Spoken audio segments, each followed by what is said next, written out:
قابل قدر صدر جلسہ بابر خان دا قومی وطن پارٹی صوبائی قائدین نصیر خان اور دا قومی وطن پارٹی دا ڈسٹرکٹ چارسدہ عہدیداروں صاحبانوں اور دا حلقو عہدیداروں صاحبانوں ټول کې مخکې دا میجر شاکر صاحب هغه د خاندان شکریا ادا کوم چې هغوی نن مونږ ته دلته بلنه راکړه او د دوی دلته سولر ټیوبویل چې کوم سکندر خان خپل دور کې چې دلته اریګیشن منسټر و هغه منظور کړی و او د هغې افتتاح په موږ باندې وکړه. ډېره مهرباني ستاسو ډېر مشکور یم. په دې باندې زه خبره کوم خو مخکې سکندر خان نن دلته شتې ده هغه تللی دی جاني خیلو ته هلته زمونږ د پارټۍ یو ملګری قتل شوی و د هغه هلته درنه وه د یکجهتۍ لپاره هغه هلته تللی و خو په لاره کې په بنو سره هغه ودرو او د هغه ځای نه واپس کړ چې ته به د بنو ضلعې ته دننه کېږې نه. مونږ اول د دې اجلاس وساتت سره د دې خبرې مذمت کوو چې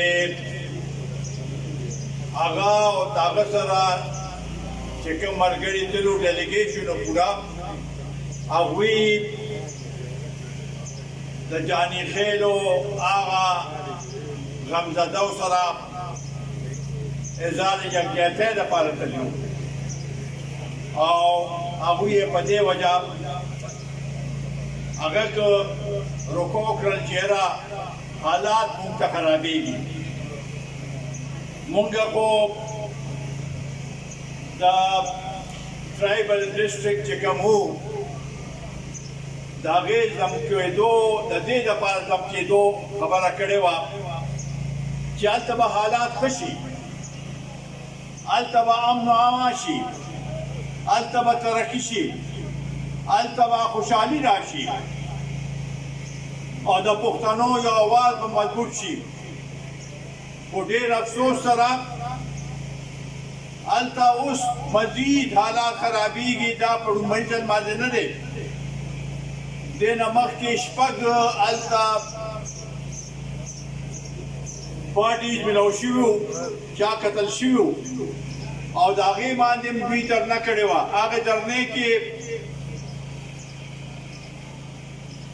حکومت به سره دا فیصله وکړه چې آینده لپاره به امن و امان وي، خو د هغې باوجود داسې واقعه وشوه. نو مونږ پرزور مذمت کوو د دې او خو دا صورتحال وي نو دا کم مقاصد دپاره چې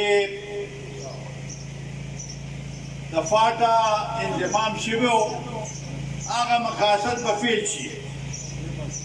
زه په دې نن د میجر صاحب چې مونږ راغوښتو د ټیوبویل دپاره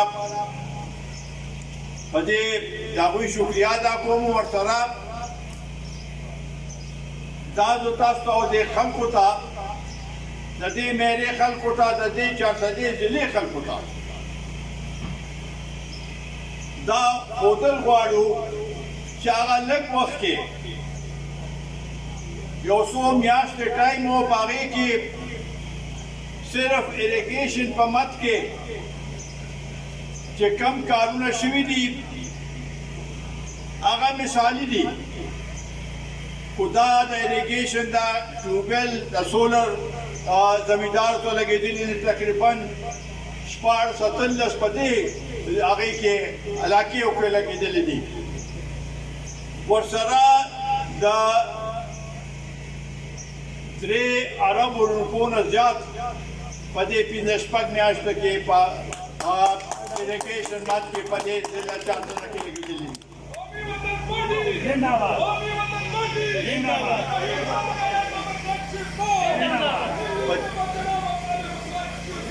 په دې زمن کې 106 کیلومیټر میټل روډ پوخ روډ جوړ شوی دی 120 کیلومیټر. ورسره 3 لوی پلونه هاشم خان دلته ناست دی، هغوی ته پته ده د جانګو پل، د ټاټونو پل او یو بل هغه هلته دویم پل دی په چارسدې په تنگي باندې هغه جوړ شوي دي په دې چوتي پل. او ورسره په دې لوړ سوات کنار باندې تقریبا 10 پلونه. داسې د چارسدې کې به هر کال چې سیلاب راته نو دا کلي چې کوم د سیند په غاړه دي هغې کې به اوبه راتلې کلي به وړی. اوس دا همره کار شوی دی په پوسټونو کې چې دا ټولې علاقې کلي چې کوم هلته په دې سیند سره دي ټول محفوظ دي. دا لویه خبره د ورکوټې خبره نه ده. نو زه صرف دا ویل غواړم چې دې ضلع کې د مختلفو پارټو حکومتونه راغلي دي او د هغوی کارکردګي تاسو وګورئ او زمونږه زما وخت و خو د سکندر خان وخت و د هغې کارکردګي وګورئ تاسو به د ځمکې او اسمان پته ولګي. خو دا د دې تبصره او د دې هغه کول د نن سبا ماشوم یا 18 کالو هلک چې دی هغه ته څه پته ده چې دلته څه شوي دي. همدې حکومت کې که تاسو ګورئ نو پلی ډیم چې ورکوټې ډیم نه دی هغې نه په سوونو زرګونو ځمکې هغې ته اوبه میلاو شوې د سیلاب نه د رکو دپاره ډېر حده پورې علاقه محفوظ شوه.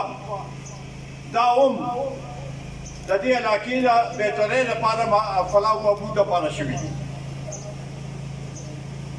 د ګیس په مد کې که وګورئ د دې چارسدې ته چې کله ګیس راغی او بیا دې خوا تنګي ته راغی نو داسې لوی لوی خالیې په پنجاب کې په نور ځایونو کې بلکې په دې صوبه کې صحابه کې ګیس نو اوسه پورې نشته.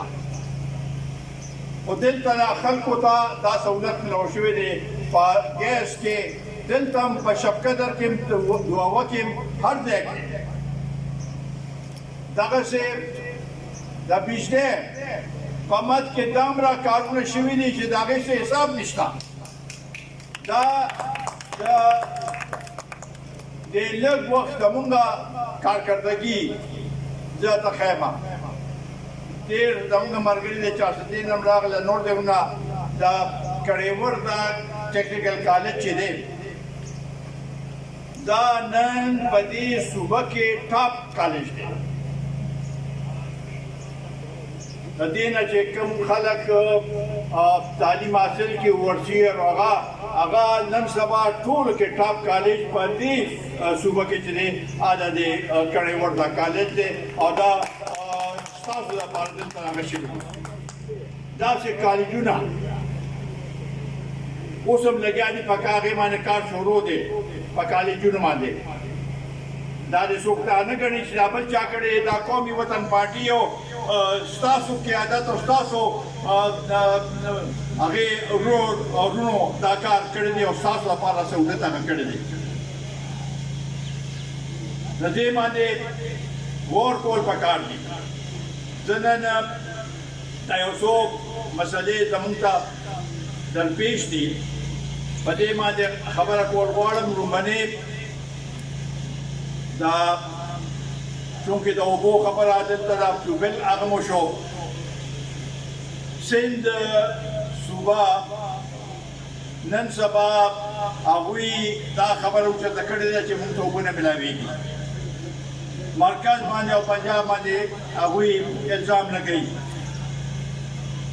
خو دا چا سوچ نه دی کړی دی. صوبایي حکومت د دوی پرون وزیران عمران خان سره ملو شوي دي، هغه وایي چې د صوبې او د مرکز ډېر ښه یو بل سره تعلق دی او په دې موږ خوشحاله یو. د دې حقیقت دا دی چې موږ ته دا 1991 چې کوم هغه شوی وه معاهده شوې وه د اوبو او زمونږ چې پکې کم حق و حالانکې دې نه زیات زمونږ حق جوړېده، هغه اوبه اوسه پورې مونږ ته نه دي میلاو.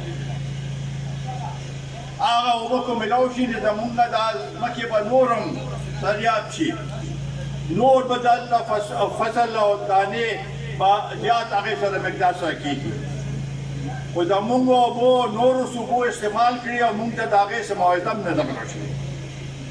نو دا دوی له پکار دی چې دا خبره اوچته کړي.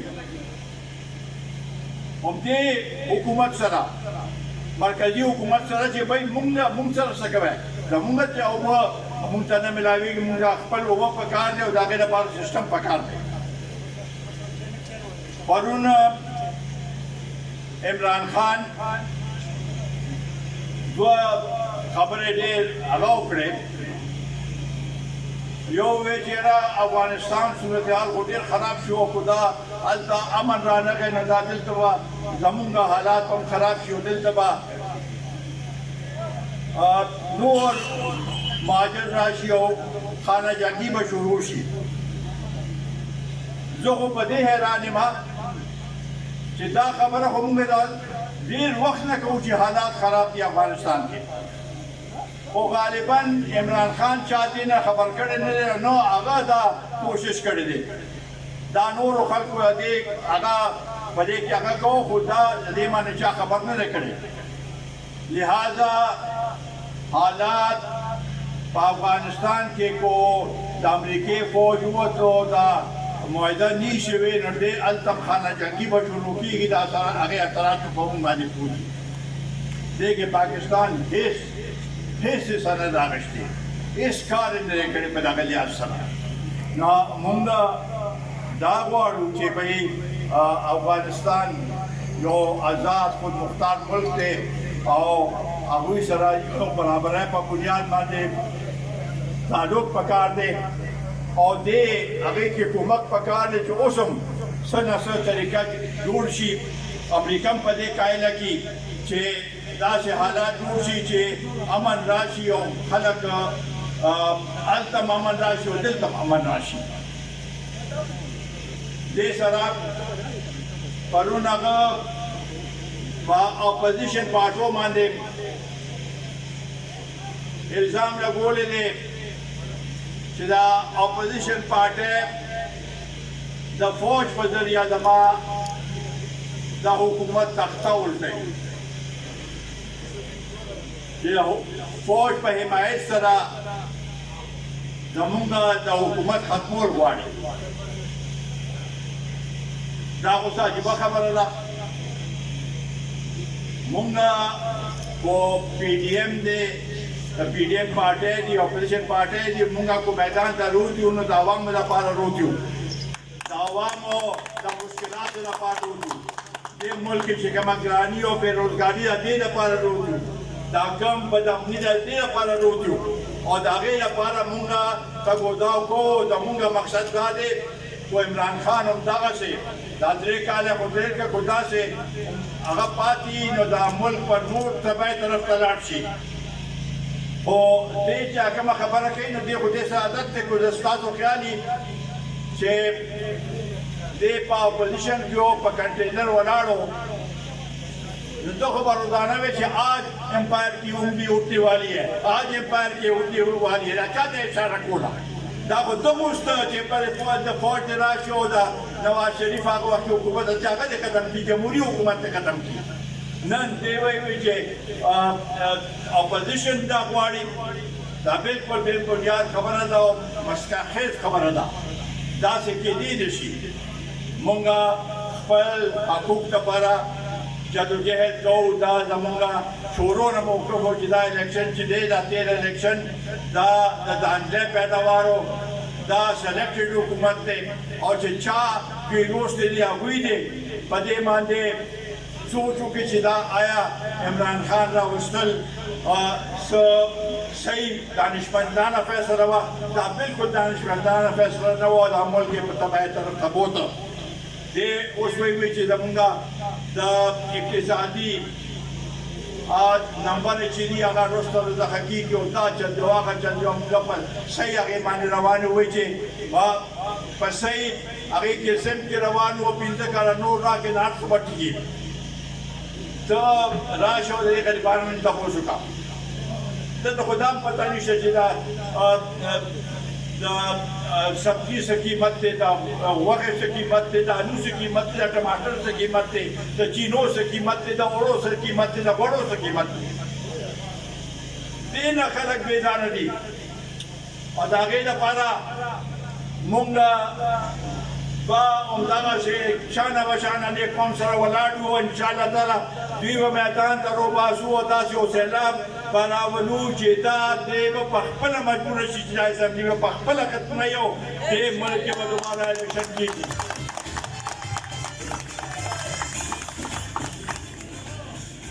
ورونو د دوی دا حالات چې کوم موږ ګورو هغه ایم پي ګانې میانېګانې مورې دي د پیسې کار نشي کولی.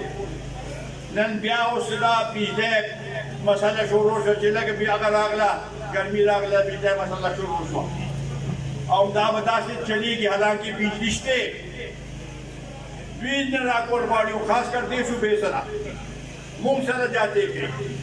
مونږ دا غواړو چې دا کم دا ټارګټ کلینګ کېږي په مختلفو علاقو کې په خاص کر په ټرایبل ډسټرکټ کې دا د فوري طور باندې بند شي او دا ملک ته امن و امان طرف ته بوتلی کېږي. دا زمونږ په ګاونډ کې موږ تاسو وګورئ هېچا سره تعلق هم ښه نشته، زمونږ فارن پالیسي نشته. دا ټول شیزونه دي چې دې مجموعه دا ده چې دا حکومت ناکامه دی. د دې حکومت زه څه کارکردګي مانه څه خبره کوم چې کارکردګي شته نه موږ پرې څه خبره وکړو. نو لهذا مونږ دا حکومت رد کوو. دا سلیکټډ حکومت دی او هماغه سلیکټر چې دی هغې دې په دې سوچ وکړي چې دا ولې داسې خلک یې راوستل چې نن د هغوی په وجه هغوی ته شک ممکن ده. لهذا زه بیا ستاسو خاص کر د میجر صاحب ډېر مشکور یم دا مانې موقع راکړه چې نن دلته راغلو او انشاءالله تعالی دا تسلي ساتئ. اوس نه به تاسو تیاری کوئ چې د شپږ اتو میاشتو کې مسلسل خپل کار صحیح معنو کې روان کړئ او د پارټۍ لپاره مونږ ټول یو ځای یو مشترکه یو په یو مقصد لپاره چې مونږ ټول یو ورولي د پارټۍ مقصد زمونږ دا دی چې پارټي دې کامیابه شي. چې پارټي کامیابه شي نو مونږ ټول کامیاب شو. چې ټول کامیاب شي د دې لپاره کوشش پکار دی. زه بیا ستاسو مشکور یم میجر صاحب، جاوید خان، وقاص خان، ستاسو مشکور یم چې مونږ دا موقع راکړه او تاسو دا همره بندوبست کړی دی او زه ستاسو ډېر زیات مشکور یم. الله تعالی تاسو خوشحاله او آباد